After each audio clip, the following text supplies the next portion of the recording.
je suis très heureuse de vous retrouver ici sur la page Facebook de la région de France et sur la chaîne YouTube. On est au Vélodrome pour Paris-Roubaix, Vélodrome de Roubaix, vous le savez. La région est partenaire majeur de cette course mythique. C'est la 122e édition. Alors ici, il y a pour les cyclistes professionnels 260 km, dont à peu près 55 km de pavés répartis sur 30 secteurs. Elle est terrible cette course. Et alors nous, on va aller avec Amélie au cœur des émotions, proche des supporters, pour aller sentir la ferveur, la passion, l'émotion. Allez, c'est parti, on plonge ensemble dans l'enfer du Nord.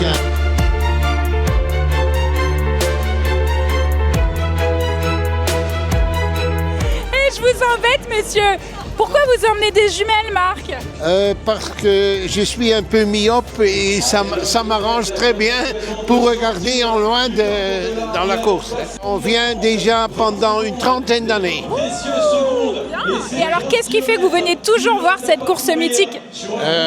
L'arrivée ici, l'ambiance au Vélodrome, hein, c'est formidable pour nous. Tous les ans, on vient au Vélodrome. On est ravis de l'ambiance, on est ravis du décor et une super sportivité au niveau des coureurs. Toujours aussi dur, non, c'était une édition très rapide avec beaucoup de vent de côté, des parties un peu boueuses où il fallait toujours être vigilant. Non, on a fait une belle course, Intermarché Antibes, mais 4 coureurs dans les 20 premiers. C'est une grande performance sur une course de ce calibre. Et puis j'avais encore énormément de public tout au long des secteurs, donc ça fait chaud au cœur. Alors comment tu t'es senti sur cette course aujourd'hui ? Plutôt bien, mais malheureusement j'ai eu un souci mécanique dans la trouée d'Orambert, du coup la course était terminée, quoi. C'est important quand on a un souci comme ça de se dire je m'en fiche, je vais quand même jusqu'au bout, je n'abandonnerai pas. Oui, surtout cette course-là où quand même l'arrivée sur le Vélodrome c'est mythique. Et on souffre quand même toute la journée, mais c'est quand même le petit bonheur de pouvoir voir ce Vélodrome et de finir. C'est peut-être la seule course de l'année où on est content de finir, même si on est loin. Ça tient à cœur de finir. Ouais.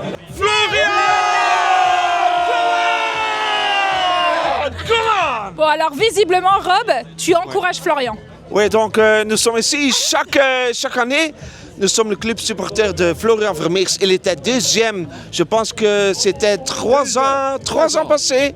Donc Sonny Colbrelli était le premier. Donc Florian était le deuxième. Et le troisième, c'était Mathieu Van Der Poel. Ah, ils connaissent tous les classements, mais vous êtes vraiment des fans en fait. Voilà, nous sommes les fans dévotés en français. Dévotés. Le but, c'est qu'ils découvrent l'ambiance Paris-Roubaix, l'ambiance qu'on peut retrouver sur le Tour de France aussi. Donc c'est top. Il va pouvoir avoir 3-4 courses du Tour de France cet été. Donc on commence à le baigner dedans. Les gars, là vous êtes aux premières loges. C'est quoi ça en plus sur les chaises pliantes et tout ? C'est de l'organisation première classe. Ah ouais, on est arrivé à l'heure. On attendait dehors avec tout le monde. Franchement, on est bien. On a choisi le spot. Ils vont attaquer ici. Ça va bien se passer. On est aux premières loges. On est bien là. Et c'est quoi ton favori ? C'est qui ton favori cette année ? Je pense Van Der Poel. Il est meilleur. Vendu. C'est Van Der Poel forcément. On est là que pour lui. Et pour la région de France. Pour la région de France. Bon, vous nous montrez comment vous allez crier tout à l'heure ? On va crier ? Allez. Alors Léo, c'est quoi ça ? Vous êtes en train de faire du bricolage avec ce gros drapeau. En plus, j'en vois plein avec les chapeaux violets et tout. Vous êtes au taquet. C'est ça, on a eu un petit imprévu sur le drapeau, mais voilà, on est l'équipe, on répare comme on peut. Et on a organisé en fait avec l'équipe Unibet qui est nouvelle sur le territoire français, qui a la licence française et beaucoup de supporters néerlandais puisque c'est son pays d'origine. Et donc aujourd'hui, on a convié, il y a plus de 200 personnes qui sont venues en bus ce matin depuis les Pays-Bas et la Belgique. Et l'idée c'est quoi ? C'est justement d'être visible de la piste pour encourager et qu'ils se sentent soutenus ? C'est ça, être visible et puis montrer aussi que l'équipe existe, que l'équipe surtout a une communauté de fans et qu'on a envie maintenant, et c'est le but, c'est l'occasion aussi d'en parler là, de se développer sur le territoire français. Et pour essayer d'attirer une communauté francophone, maintenant que l'équipe est française et qu'il y a aussi une vraie volonté de devenir français dans les faits aussi. Voilà. Mort, complètement mort. C'est un sprint de mort, en plus personne n'arrive à se lever, donc ce que je disais à mon collègue, je crois qu'on était déjà à fond à 80 km de l'arrivée. Mais ce qui est sympa, c'est que c'est pour tout le monde pareil, donc en fait il n'y a pas de secteur particulier, c'est les enchaînements à un moment. Entre kilomètre 90 et depuis Pongibus jusque, je sais plus le nom, Sarré-Rosière je crois. Ça fait que s'enchaîner, c'est l'enfer, on récupère jamais. Et après on est là pour ça donc. Il y a plein d'autres mecs qui ont crevé, du coup bah ça forme des groupes et après bah on essaye de rallier l'arrivée comme possible. Et comment on fait justement pour garder le mental jusqu'au bout alors qu'on sait que justement c'est hyper compliqué là? Bah c'est un week-end spécial donc faut avoir le mental, si on l'a pas c'est difficile. Tu l'avais quand même? Oui, bah il faut l'avoir, sinon je serais pas là. Ok, j'ai dit que je mettais la 3e cloche, je suis quand même sympa. Voilà, vous avez l'habitude de venir ici ou pas? C'est la 2e année. L'année dernière, on est venu pour l'ambiance, pour voir ce que ça donnait. Et cette année, on a fait le challenge hier. Et donc, génial! Ouais, c'était trop bien. Le petit ou le grand? Le petit. Ah, c'est déjà bien. 70 km, c'est déjà vraiment pas mal. Et Amélie l'a fait aussi derrière la caméra. Et ouais, on la félicite.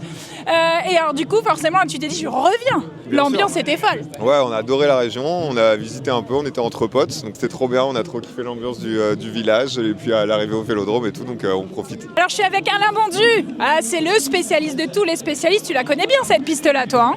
Ah oui, j'ai arrêté de compter le nombre de tours, je fais pas mal de chutes ici, je sais pas, en kilomètres, je suis sûr que j'ai dû faire au moins 10 000 km sur cette piste. Ouais, comme moi, presque ça Alain. Bon alors l'ambiance elle est toujours aussi folle ici au Vélodrome? Ah c'est la plus belle. Alors moi je suis pas objectif, je suis vraiment très chauvin. T'es à la maison? Non et puis c'est la plus belle course, c'est là qu'il y a du suspense. Qu'est-ce qu'on voit? On voit 2 Alpecin qui sont échappés avec Pogačar et on se demande ce qui va se passer. Parce que lui il est quand même courageux, il est échappé avec 2 coureurs de la même équipe et il relaye comme si de rien n'était. C'est un suspense incroyable. Tous ceux qui connaissent le vélo disent mais qu'est-ce qui se passe? Comment ça va finir? Parce que jusqu'à la dernière minute, cette course, c'est ça. Hein. On ne sait pas ce qui va se passer. Exactement. Il peut y avoir une chute. Tout à l'heure, on a vu un Américain qui est tombé dans le dernier virage. C'est aussi, comment dire, un commentaire qu'on fait sur toutes les courses. C'est-à-dire que la course est terminée quand vous franchissez la ligne. Tant qu'elle n'est pas franchie, il peut tout arriver. Et voilà, c'est ainsi que se termine Paris-Roubaix 2025. Eh bien écoutez, merci d'avoir été avec nous sur les réseaux sociaux et sur la chaîne YouTube de la région de France. L'enfer du Nord, c'est vraiment l'enfer pour les cuisses, mais alors pour les supporters, c'est un véritable paradis. L'ambiance, cette ferveur, vous avez vu, on vous l'avait promis, on vous a fait vivre tout ça.